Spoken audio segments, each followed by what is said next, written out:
What is good, YouTube? This is your boy Aaron. It's Brian. This is the Courtside View Podcast, and we are back today, and we are talking about the NBA. And boy, oh boy, we have a lot to discuss. My God, on the court, off the court, a lot of controversy, a lot of back and forth between media, athlete, media, former athlete. It's just so much going on that we have to discuss. But first, let me get to my team, you know what I'm saying? Because,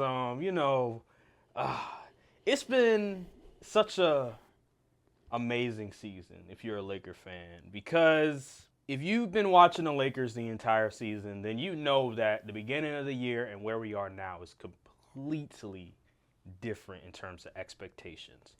And watching that game against the Knicks, it just felt different. Now I'm starting to gain more optimism for this team. Because what they did against the Knicks, if this was with Darvin Ham, if we had Anthony Davis instead of Luka Doncic, we would have lost that game.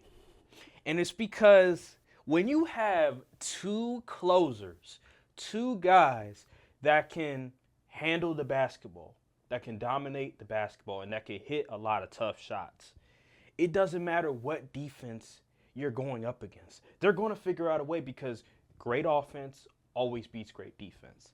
And that game was a very physical game.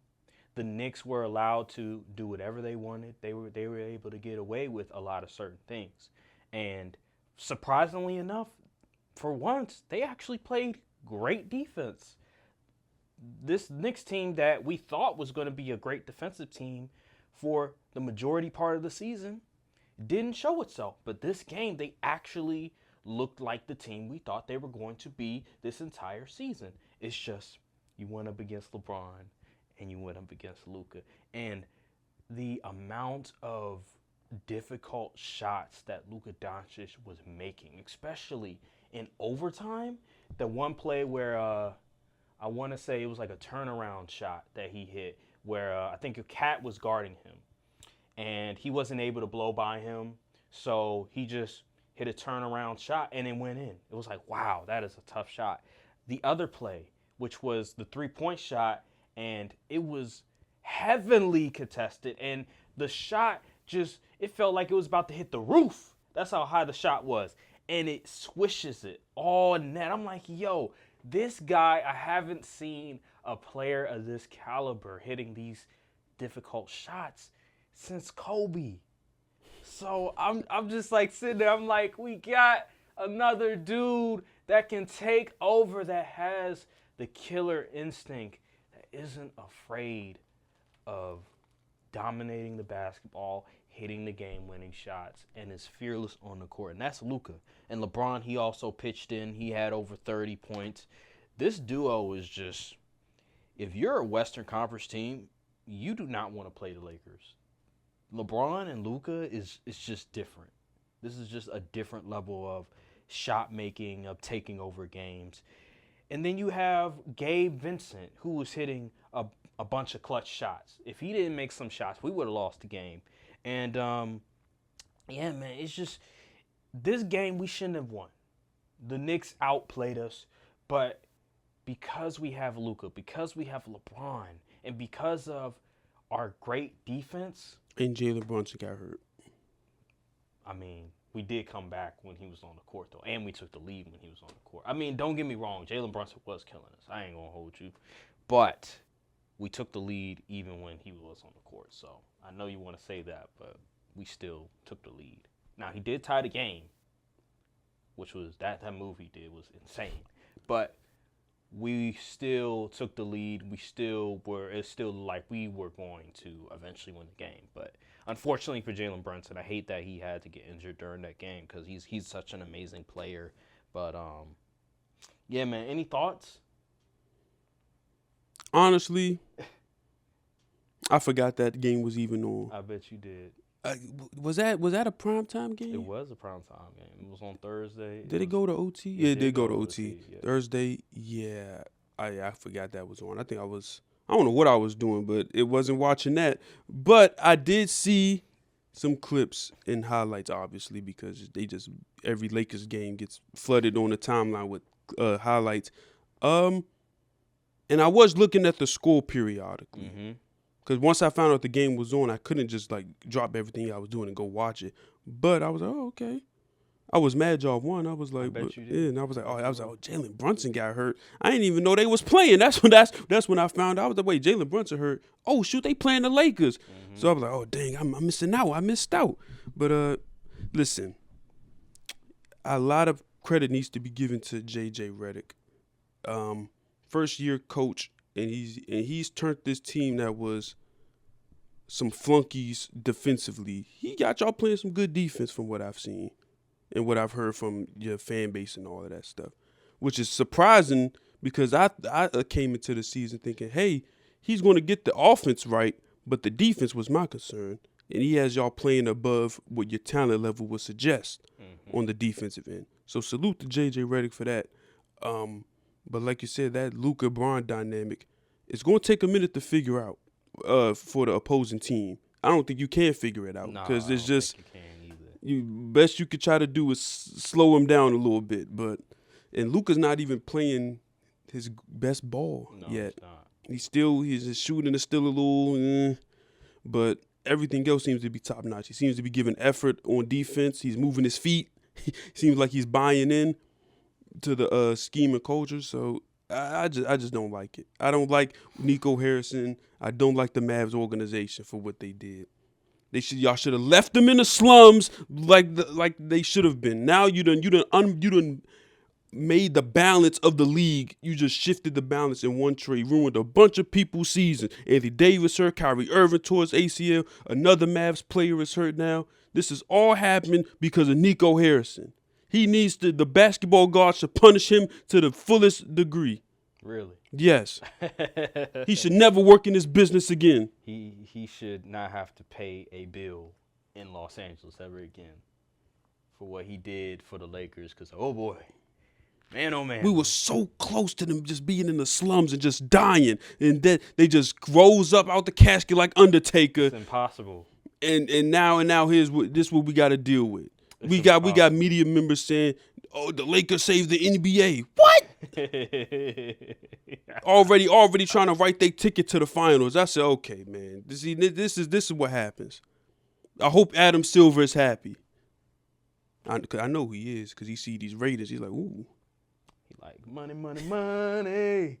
Money. He like, yeah. Nasty work. What nasty y'all work. About now? Nasty work he by like, the what NBA. y'all talk about now? I don't hear the ratings controversy. I don't hear all the public scrutiny now.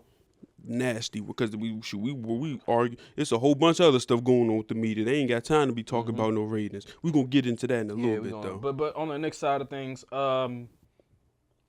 although yes, Jalen Brunson had an amazing game. They were fighting tooth and nail throughout that game defensively, but offensively, man, outside of Jalen Brunson, I don't know what the hell they're doing.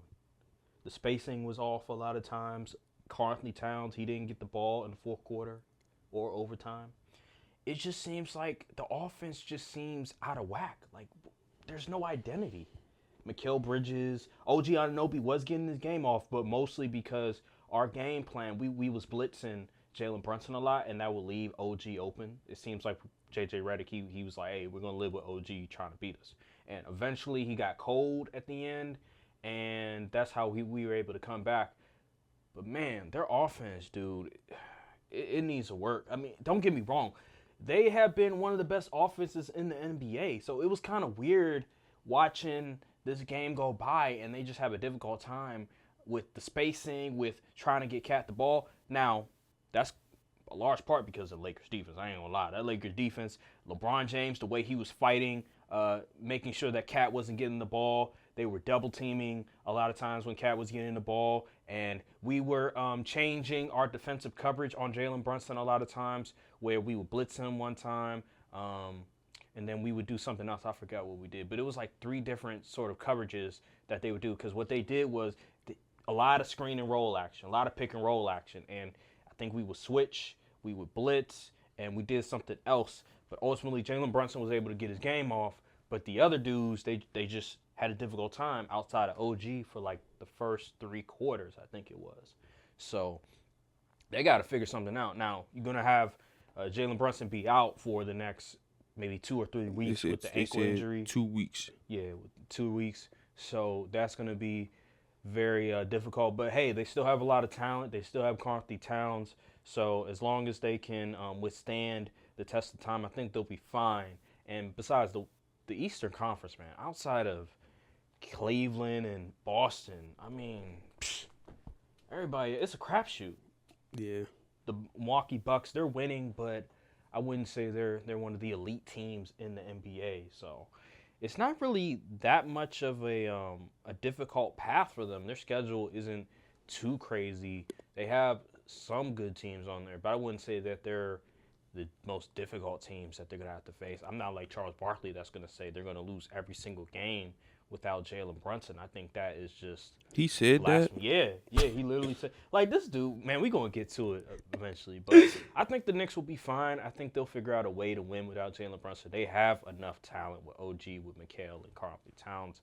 It's just unfortunate to see Jalen Brunson go out of that game because he's a really, really good player, and he showed himself. He has improved so much throughout his tenure with the Knicks.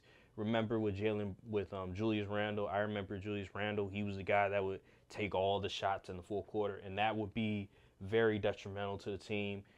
And then Jalen Brunson, he finally became that guy, that takeover guy in the fourth quarter, and he has been just amazing. He has been unstoppable for his size. It's just unfortunate they got hurt.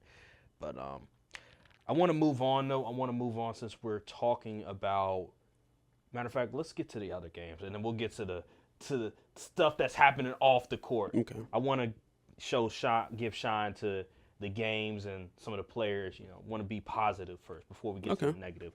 So another game happened. It was the Suns versus the Nuggets. I saw that game. Hey, remember, so that game was out of hand early, and then all of a sudden the Suns started to come back. They tied the game. Boneheaded mistakes by both teams.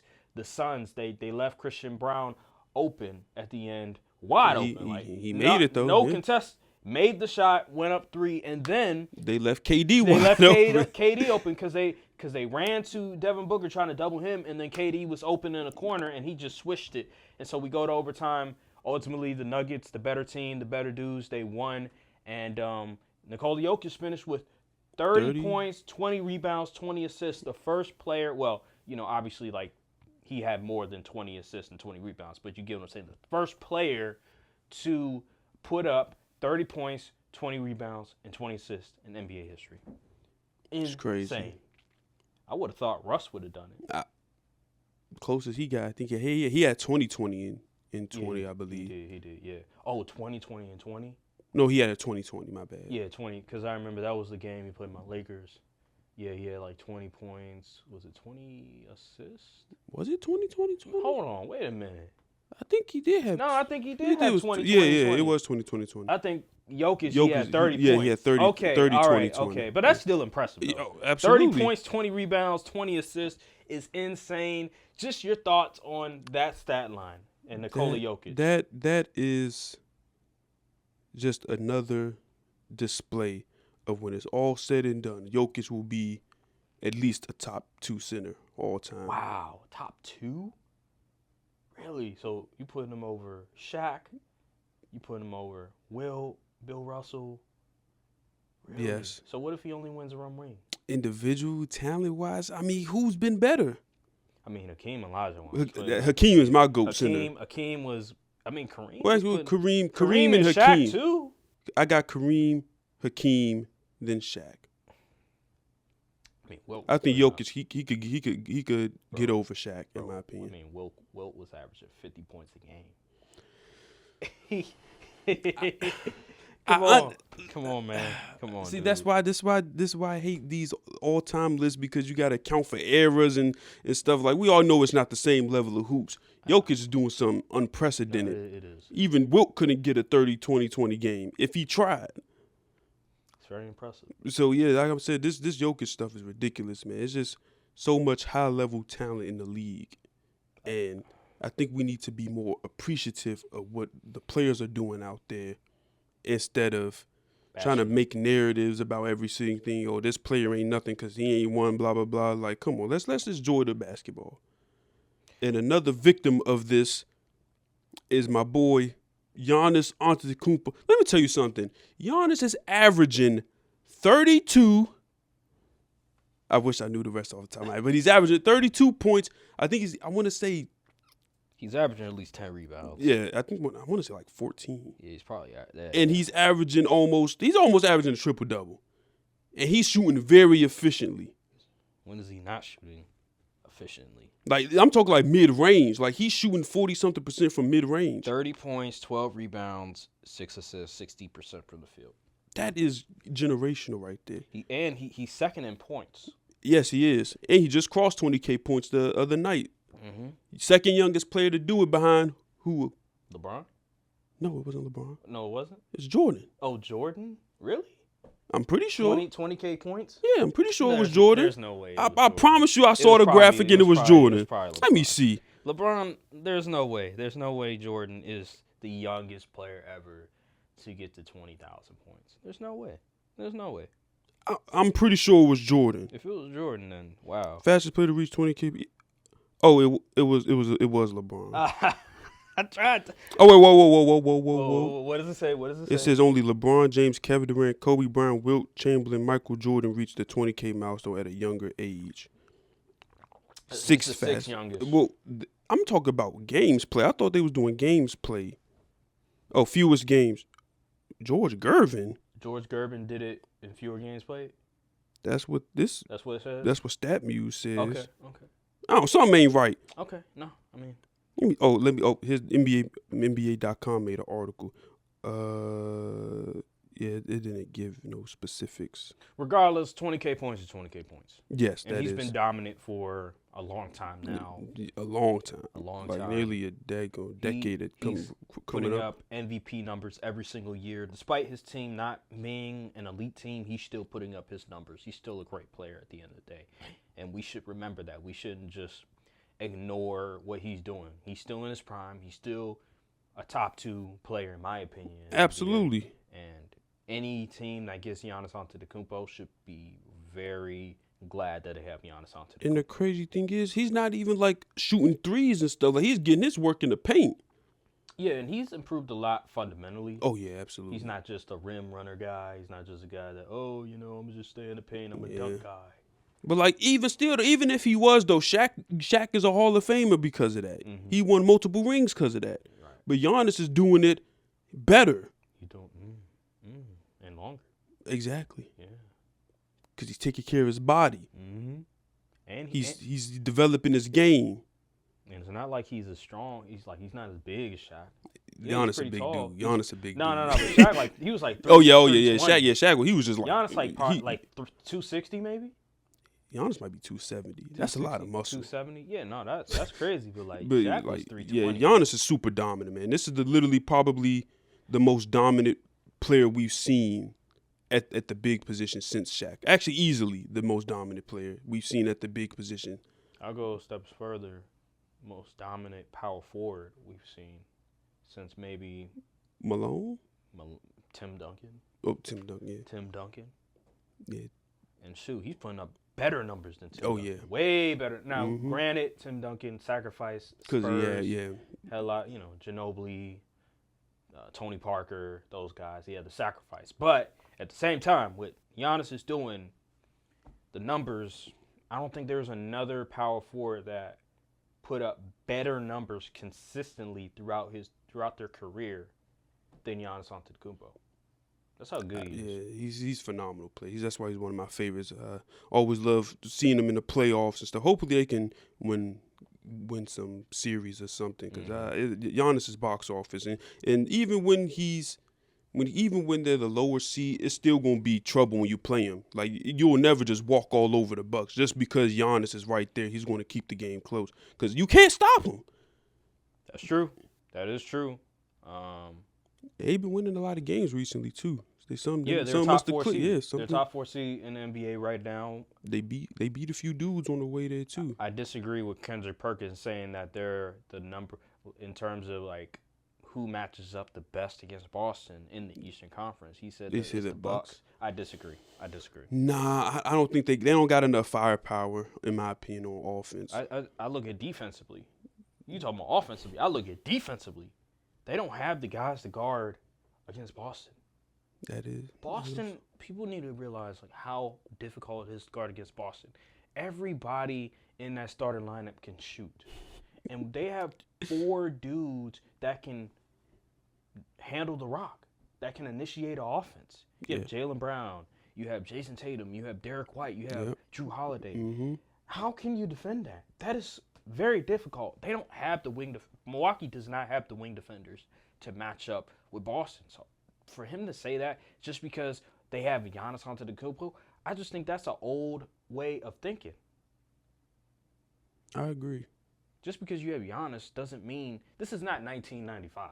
Like just because you have one great player, a top 2 player, does not mean that all of a sudden you can match up with the best team in basketball. That is just not the case. And we've seen that for many years now with Kevin Durant, for example, with Stephen Curry, for example, where they don't have the firepower. Yeah, they're great players. They're top 2, top 3 players in the NBA, but they're still going to go home in the first round. They're still going to go home in the second round because they don't have the dudes around them. You need the guys. Yep. I just feel it's just people just want to, like, they just eager to see the Celtics just lose.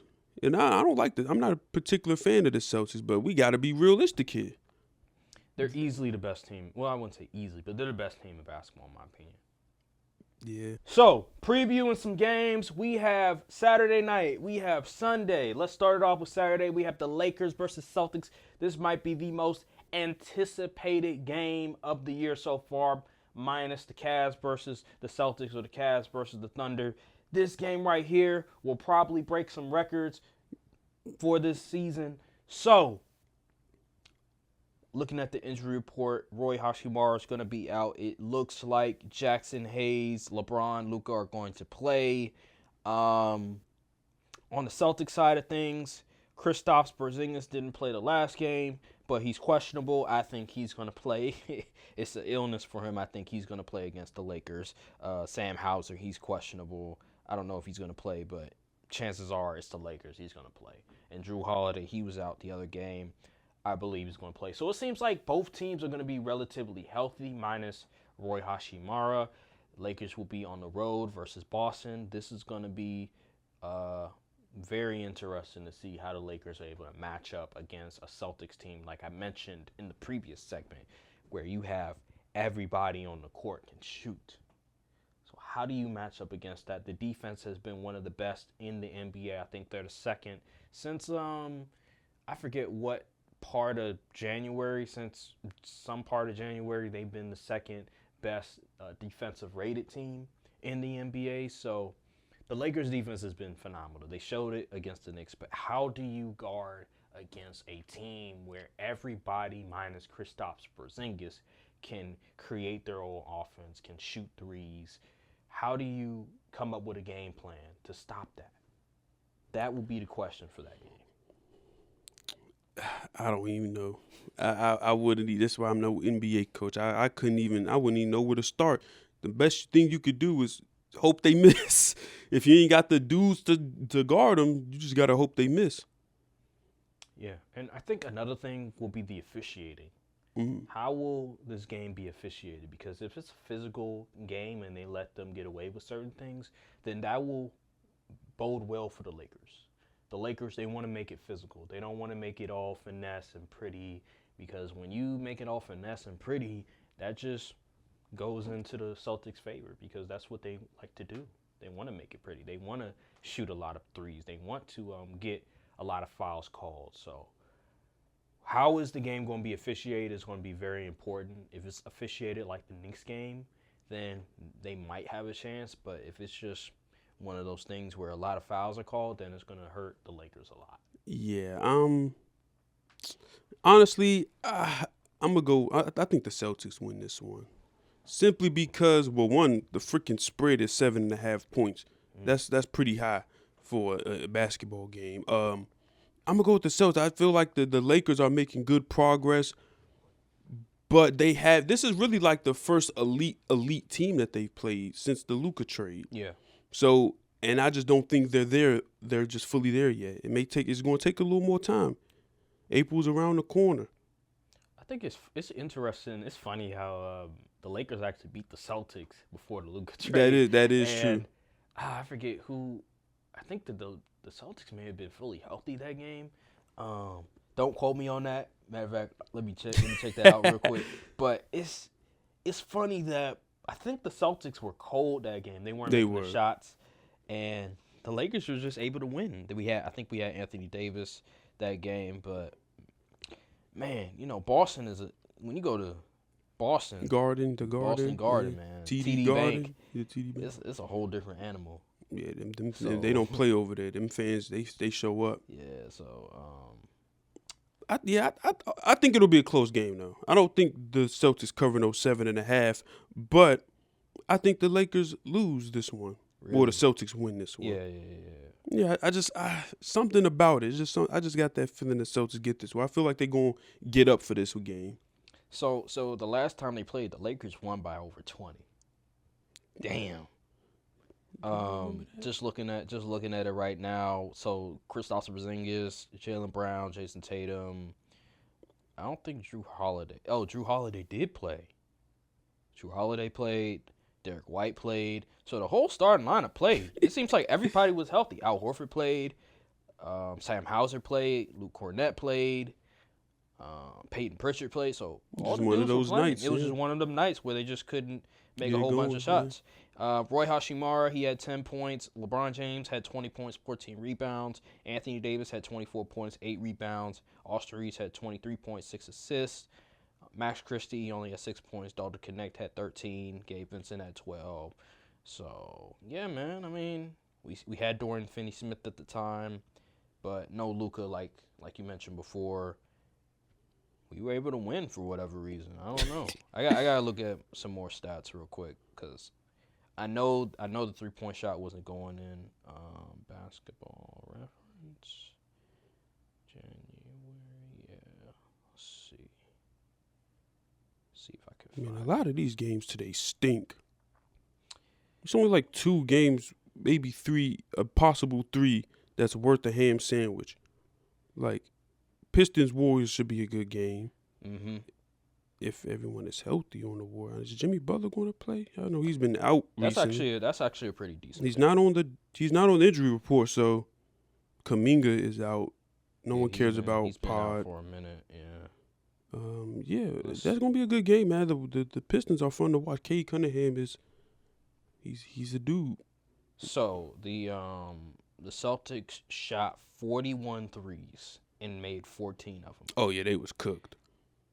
I mean, it was 38%. That's bad. That's still a lot of three. See, this is my problem with the Celtics is they shoot so many damn threes just to get to like 14, 13. Is it really worth it to shoot those many threes if you're only going to make 13 of them? So just looking at the efficiency, Jaylen Brown was 7 for 19 shooting. That's 36%. Jason Tatum was 5 for 12, which was 41%. Kristaps had a great game.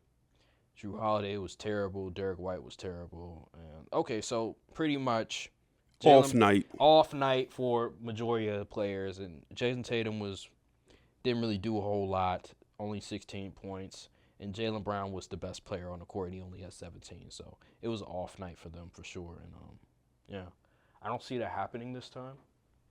I think the Celtics players are going to be a lot better than that game in January. But if they're not, then you don't want to see me. The anomaly needs to show. You don't want to see me. You don't want to see me. Oh, you know goodness. But I don't know, man. I don't have a game plan that I could really go into. I wish I would have. It's regular season ball. It's so like sporadic.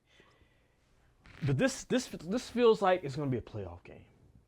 I think both teams, they have something to prove. more so the Lakers than the Celtics because the Celtics, they won a championship. People are already saying they're the best team in the league. So I think the Lakers have more to prove. I just don't think, I hate to say it, but I don't think they're going to win this game in Boston. Mm. They beat them earlier in the year, I think, with the rivalry, with the significance of everything, the fact that it's Saturday, it's 8:30 p.m. the game. It's such a big deal. They're building it up. I just think Boston, they're going to be ready to go. They're going to hit the threes, and it's going to be too much for the Lakers. Defensively, they're going to try, but I think overall, they're going to figure out a way to disrupt Luka's flow. I don't think Luka's going to have one of those great Luka games, and that's going to really hurt the Lakers a lot. And I think they're going to lose. I think Luka and LeBron, they're going to have a difficult time in this game. I don't think they're going to get their game off too much. So I think LeBron will. I don't know, man. I don't know. It's gonna be difficult. It's gonna be very difficult. Hopefully, I just hope it's a good game. That's really what it is. Yeah, I do. I really hope it is a good game. I hope it's not a blowout. I hope both teams get their game. Well, I don't hope the Celtics get their game off, but I do hope it is a good game for my Lakers at least. I'll just say that. But I don't have them winning. I know I'm a fake fan, yada yada yada. But I just. This team, the Boston Celtics, I have to be realistic in this scenario. They're the better team. The Lakers are on the road, and I don't see them having another off night, especially at home. So, all right, let's go to the other game. This one, Thunder versus Nuggets. Nuggets. I think the Nuggets are going to be on the road this game. Yes. They actually played them back to back.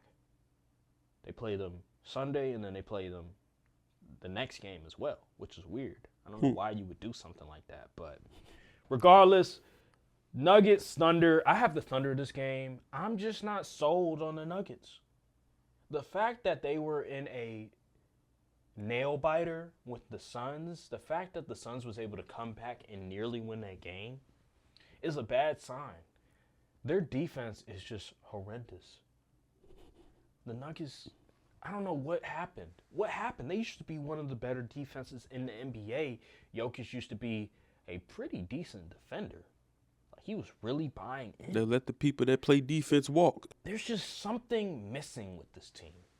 I can't put my fingerprint on it. I don't know what it is. But defensively, they're just not physical at all. And they make so many boneheaded mistakes that has me perplexed.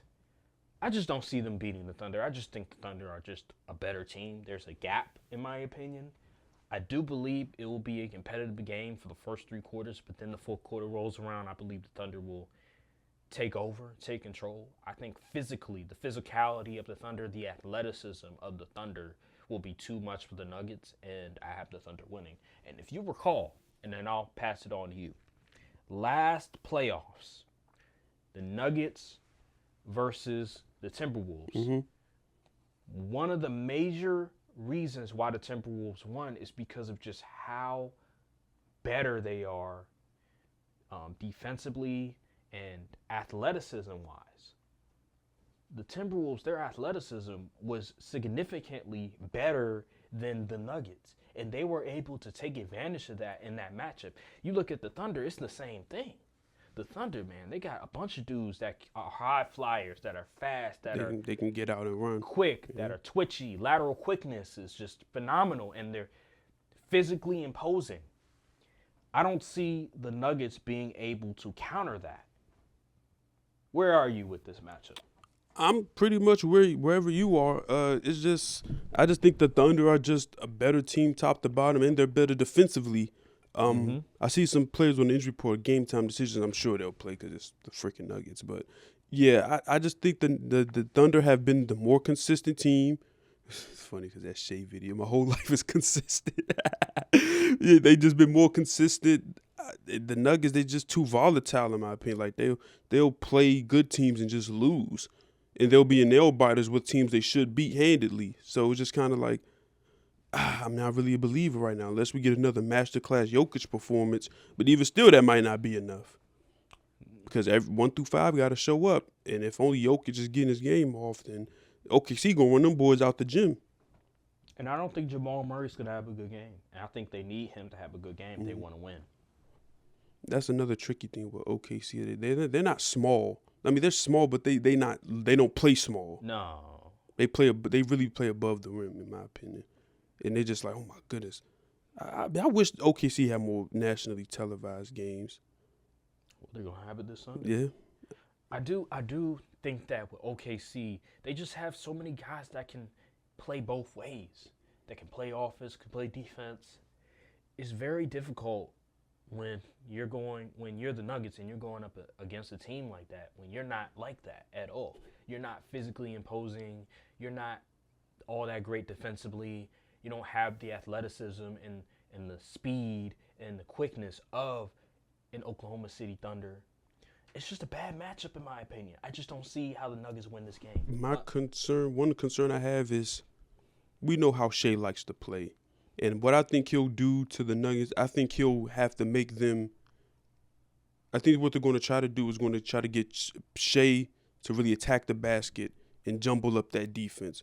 Because the Nuggets, when stuff gets a little hairy, their defense communication is out the window. Like we saw in that last play before the OT, when Kevin Durant sent the game to OT, I don't know why they trying to send help when Booker was like nearly 40 feet out from the basket. He wasn't going to make that shot. And you just leave Kevin Durant wide open in the corner to get an easy shot off and have Jokic come in for a lick. And I feel like you get them to miscommunicate on defense, you could do whatever you want to them offensively. I heard one of the things that the Nuggets they like to do. They like to blitz a lot. That's what I heard from I think Rob Perez. I was listening to radio, and the frustration about the Nuggets is that their defensive scheme they don't change a whole lot. And that can be detrimental to the team a lot of ways. And the other team, they'll be able to identify it quickly and be able to adjust on the fly. We'll see, man. I just don't see the Nuggets win this game. That's just how I'm going to conclude that conversation. Let's transition to. Oh, the Cavs and Bucks play tomorrow too. Oh, they do. I don't see the Bucks winning that game. I'm sorry. They're probably not, but I'm sorry. So, here we go. It seems like every week there's some back and forth between media, athlete, media person. And it's the same people, really. So, Stephen A. Smith, we talked about him last week with LeBron James, the face of the league, back and forth discussion. So this week, Stephen A. was at the Knicks versus Lakers game. And I believe during a timeout in the fourth quarter, LeBron James pressed Stephen A. He was like, hey, leave my son out of this. Stop talking about my son. Paraphrasing. Did you see what Stephen A. said on his podcast? I did. Okay. He was like, I would have preferred you to call me to schedule a meeting. He was like, well, we're in this type of setting. I can't really say all that much what I want to say because everybody's watching. I'm paraphrasing, by the way. Yeah. That was pretty much what he was trying to get at. And I saw another clip where Stephen A. was talking about an athlete, and he said, Kevin Durant. He said, I was in the locker room. You saw me in the locker room. You could have talked to me during the game or after the game. Okay, LeBron just did that. And you still are looking at him like, why did you do that during the game? We could have talked on the phone. We could have talked outside somewhere else. But then when it was Kevin Durant, you said, why didn't you just approach me after the game or in the locker room? So it just goes to show that Stephen A., he's trying to play victim. He always does that, never takes accountability. But regardless of all that, why did LeBron approach Stephen A.? Well, I just mentioned it with the whole Bronny James thing. His comments months ago after the Lakers lost to the 76ers. By the way, the Lakers were on a win streak. I think they won maybe five or six straight. And we were hurt that game. We were down to pretty much, we didn't have a whole bunch of guards left. Majority of our guards were either just playing bad, or they were out with injury. So guess who was next? Bronny James. So we gave him a couple minutes. He came in. He couldn't defend Tyrese Maxey. Tyrese Maxey was cooking him. And a lot of people were talking about it online. You know, a lot of LeBron haters were talking about it. Oh, see, he can't make the league. And Stephen A., as he always does, he tries to play both sides. And he went on First Take and was like, hey, LeBron, please, I'm pleading you, please, as a father, stop this. And that's when I believe LeBron took offense to. What Stephen A. is doing is he's bringing up Bronny to get at LeBron James. That's what he's doing. So he's using Bronny to criticize LeBron. And LeBron is saying, leave Bronny out of this. He has nothing to do with this. If you're going to criticize me, but don't bring Bronny into the equation. He's a professional athlete. Why are we acting like he is this make-a-wish person? He's playing college right now. He is a professional athlete. Why are you making it seem like he's going into the military or something? Like this is an episode of, some drama or something like that. Stephen A. is being overdramatic. He's acting like this is just some very dire situation. It's basketball. It's the NBA. Why are you making it something that it's not? And I have no problem with LeBron pressing Stephen A. during the game because that was out of line. Saying, as a father, please stop this. Come on now. You're being overdramatic. And he needed to be pressed. What is your thoughts on the situation? Did he run up on Jaylen Brown like that? Let me stop. But seriously, I mean, I haven't heard him talk about Bronny ever since. Well, first of all, it wasn't even like a public comment or anything. He was just on the bench talking, sitting with two WNBA players, Kaiser and Angel Reese. But I don't have a problem with what LeBron did, honestly. It's about time some of these a player got in the face of one of these media dudes and was like, hey, man, cut the crap out. Like, seriously. What Stephen A. did, if you want to critique Bronny, then just critique Bronny's game. But don't try to bring, like you said, don't bring LeBron into it and try to make it seem like it's his fault that Bronny isn't all the way adjusted to the league and all that stuff. That's very out of pocket. Like, you don't do that. Like, it's just lame. And I don't have a problem with LeBron did. He said, keep my son out of this, bro. And he left it at that. He ain't put his hands on him. He ain't do nothing. He just said, hey, bro, keep my son out of this. Mm-hmm. People got their panties in a bunch over it, but mostly they just LeBron haters or whatever, media defenders for whatever reason. And Stephen A., like you said, I think y'all just can't get away with saying whatever you want nowadays anymore. Well, at least for a player like LeBron. LeBron don't care. He got so much skin in the game. He could have assaulted you right there. He still would have been able to play for the rest of the season. Mm-hmm. But, yeah, man, it's just I think players are starting to get fed up, and we might see more and more media players have more platforms and they'll address the media in the tone that they want to. Gotcha. Moving forward, instead of being all politically correct, we got to play nice with the media. They're probably going, but man, screw these dudes. Because they've been talking down on the game. They've been talking down on the players for so long. They're probably saying, well, the gloves is all for them. The gloves is all for us. They probably tired of taking the high road. And they say, listen, we gonna let them know how we feel. And we started to see recently, we seen Draymond do it. Kevin Durant was doing it. Now LeBron as well. Russell Westbrook too. Well, Russell Westbrook as well. Mm-hmm. He checked Skip Bayless them years ago. Mm-hmm. So now it's probably just gonna become a more common occurrence unless these dudes get their act right.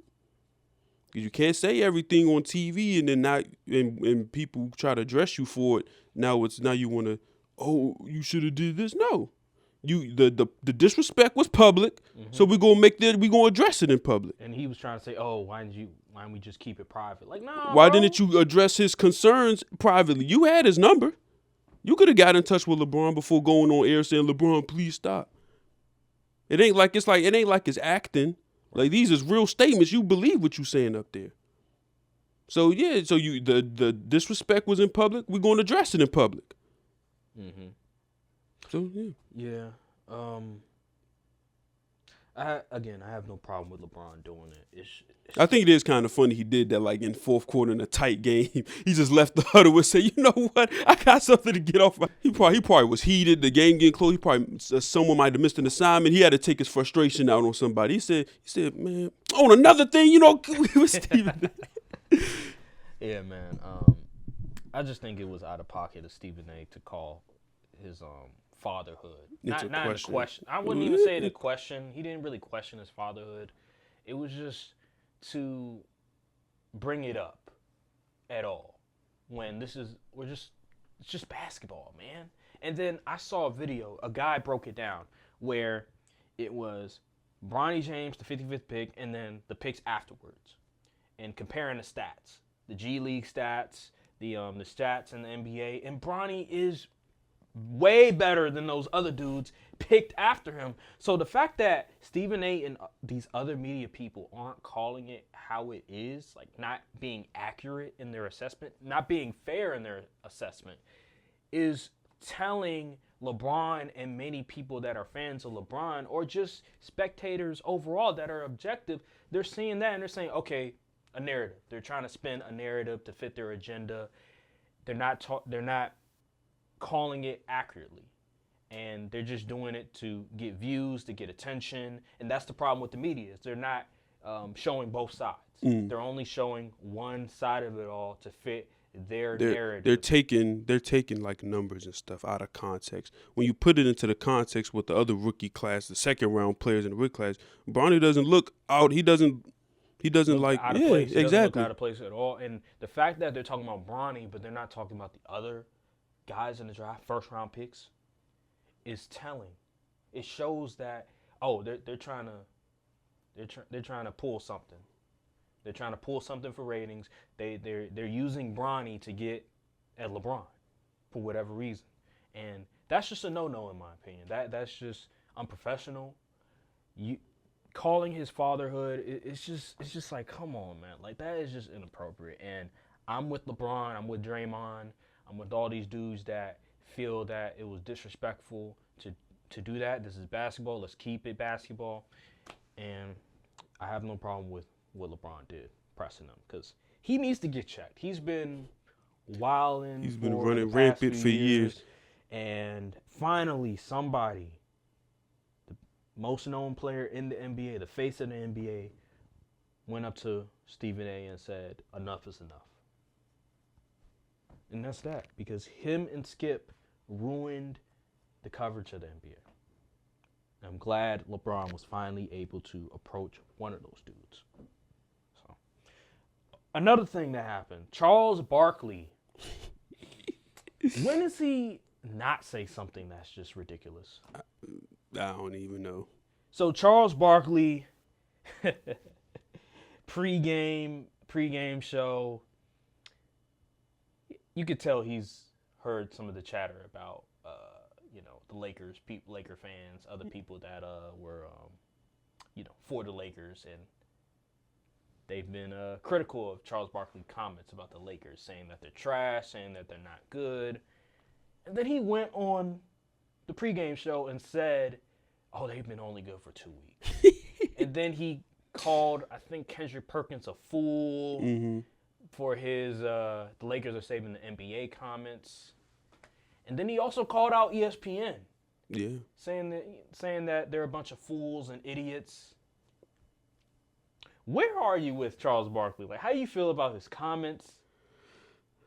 Charles Barkley is a dude where I think respect for what he's done in the league, provided entertainment inside the NBA. Honestly, I think he's become the old head. When you get older, your filter is just diminishes. You just start saying whatever when you get old. I think he's just turning into, even Shaq ain't talking this reckless, and we don't know how Shaq gets about the current generation of players and stuff, calling them soft and when I'm my back on my day up. Chuck, I don't know. I think he's just, I don't know. I think he's just thrives off negativity because the man. When was the last positive thing I seen him say that made headlines? Like, I don't even remember at this point. But I think he's misinformed. The Lakers have been good for past month and a half, longer than just 2 weeks. Like, they was on a win streak before the Luka trade even happened. So I don't know what he's talking about in that department. As far as attacking ESPN people, listen, I'm not defending nobody in no ESPN, especially not the likes of Kendrick Perkins, because we all know how he gets down, clutch mafia. I'm not, Kendrick Perkins, I've been disliked that dude. On the court, off the media, it don't matter. I do not like Kendrick Perkins and for his basketball takes. So whatever beef they got going on, I'm interested to see how that's going to transpire once the merger happens. Mm-hmm. Because that's gonna be hopefully someone intern starts recording the first interaction on the side and shows the footage to TMZ. But yeah, man, I just think people kind of just gotta start ignoring him at times. Mm-hmm. Because his basketball takes haven't been good for a long time. Yeah, very long time. Very long time. He's just there for comic relief. He's just an entertainer at this point. It's not about real analysis. He's just there for entertainment. That's all he is. He's just loud and like he just says the stuff that a lot of people may be thinking. Yeah. A lot of old heads may be thinking. So here's my thing, because the thing with Charles Barkley, he's a polarizing figure. Because in some sense he's right, but in other sense he's way off. So with the ESPN thing, I'm not mad at what he said. I think to some degree he's right. Like, there are a lot of but it is kind of hypocritical because he kind of does like the same thing. That's my thing. Where at one aspect I'm like, yeah, he's right, but then the other aspect I'm like, no, but you do the same. You're hypocritical because I believe it was Lowe. He pointed Legend out, of Winning. In case y'all didn't know. Lowe from Legend of Winning. He pointed out that when they had the Rockets, I think it was a cup game, Rockets and Thunder. After the game, he said they don't know how to play basketball. Yeah, he did say that. I'm like, yeah, what? What? Like, this is one of the best teams. They were one of the best teams in the NBA at that point. I think they were a top 2 or 3 seed. They were like the 2 seed. They were winning. And you're telling that team that they don't know how to play basketball? It's like, what? This is what I'm talking about, where his word is, you can't take his word too seriously. You have to take everything he says with a grain of salt, because in one aspect he is correct, but then in the other aspect you're like, dude, but you do the same exact thing. He one of them broken clock right twice a day type dudes. Exactly. For every 5 takes you get off, maybe 2 will be correct. Yeah, and of course Stephen A had to comment about it as well. He's like, put a name on it and everything. Nah, he don't need to put a name on it. We know who it was. First of all, he called out Kendrick Perkins. Yeah. So he said Kendrick Perkins' name, but we also know who else he's talking about. He's talking about you. He's talking about all these other cats in ESPN that be saying whatever. We know who he's talking about. And I just think Charles Barkley is a hypocrite. He doesn't care at all. And I hate that we keep seeing this guy on television. I used to love watching He's going scorched earth his last TNT season. I used to like watching NBA TNT, but it's just, at this point, I'm getting sick and tired of hearing all the negativity, all of the negative comments about the players on the court. Oh, they don't know how to play basketball. Oh, it's a soft league. I'm tired of hearing that. I'm tired of hearing all the negativity. And Charles Barkley, he is the face of it. He is the face of former players criticizing the current game and not being accurate at all, and questioning if he's actually watching the games, because he has been shown to not even watch the game. He said it himself. Oh, I was watching hockey instead of the basketball. What? This is your bro, you're only there one day out of the week, and you're making it seem like it is so hard to do your homework on the games. He's not. I don't know if he's doing that. I can't definitively say that he's put it into work. He's watching all these games. But just going off of his commentary and the fact that he did say he was watching, at one point he said, I was watching hockey instead of the basketball game. That just lets me know he doesn't take it very seriously. Because I look at the NFL coverage. You compare the NFL coverage to the NBA coverage, it's night and day, bro. Like, look at the old heads that talk about the NFL. Jimmy Johnson, he just retired. But other guys, Michael Strahan, you could just go to pregame shows. Yeah. And you could see a significant The Ryan difference. Clarks. Yes, Ryan Clark, Marcus Spears, Dan Orlowski's, the Mina Kimes. Yeah. All them dudes. Louis Riddicks. Even Gronk when he was on TV.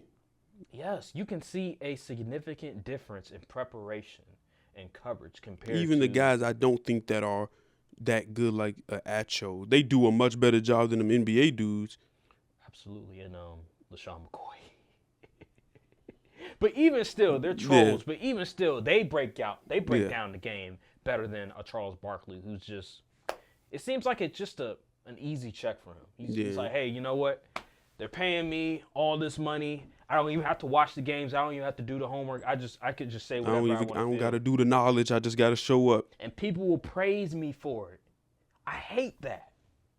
Because there's a lot of talented former players, media people that cover the game, that actually watch the game, that will do a great job at breaking down what's going on. Jamal Crawford, Vince Carter, other dudes that are former players that will be great commentators that are not getting the platform. Even guys like Tim Legler, Tim Legler is a great basketball analyst, and they don't even put him on TV for real. They may bring him in for a segment, but like he used to be on First Take often during the NBA season. They started putting him on SVP show, yeah, he did, yeah. And then I don't really be seeing him on there that anymore too. I'm like they canned him pretty much. Cause he knows ball. Yeah, it's every like Zach Lowe. Where are these dudes at? He got let go. See, he's with the Athletic now. See, like we platforming the wrong people. That's true. We highlighting the wrong people, and it's having a detrimental effect to the overall coverage of the game.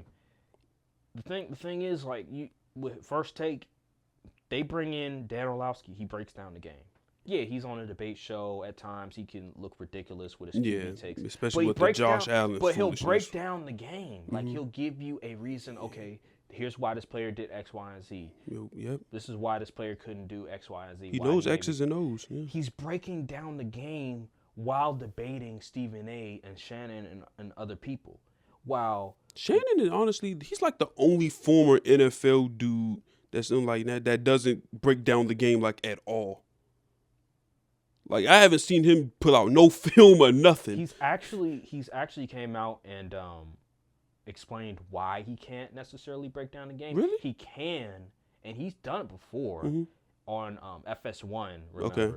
But he said that a lot of people don't understand the jargon, terminology and stuff. So he just elects to not do it. Okay, that makes sense. Because I remember he did it with, I don't know if it was Ray Lewis or whoever it was. They were breaking down the game, and they were using different football terminology. And if you aren't really studying the game, if you're not savvy, in those circles, then you wouldn't understand what they're talking about. Because they're talking about like different play call designs, different play call names. You're like, what the hell is this?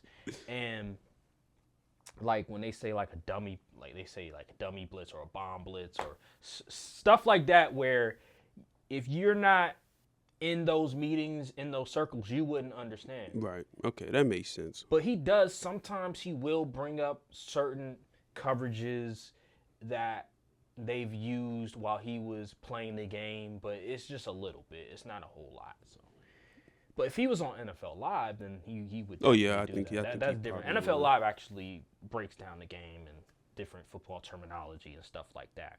But when it comes to those type of platforms like First Take and those people not you can't really use those football terminologies. But overall, I think Shannon is probably the only former football player that has figured out a perfect balance when it comes to going on debate shows and Obviously not using those type of football terminologies and breaking down the game to that degree, but still giving decent takes. He's not always right, but he still gives decent takes at best when it comes to football, at least. Basketball, oh goodness, he's terrible. I mean, basketball, to a certain extent, he does have his moments. He does have his moments, but he has bad moments as well. So, anywho, Charles Barkley, he's an old head. I'm tired of seeing him all the time. And we're just going to end it up. We're going to end it on that one.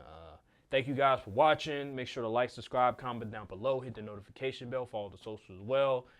Check out our playlist. The links will be in the description of that. Check out our main channel, the NFL channel. The links to the description will be in that as well. And we'll see you guys in the next episode of the Courtside View Podcast. Thank you guys for watching. Peace. Salute. Just let me be me.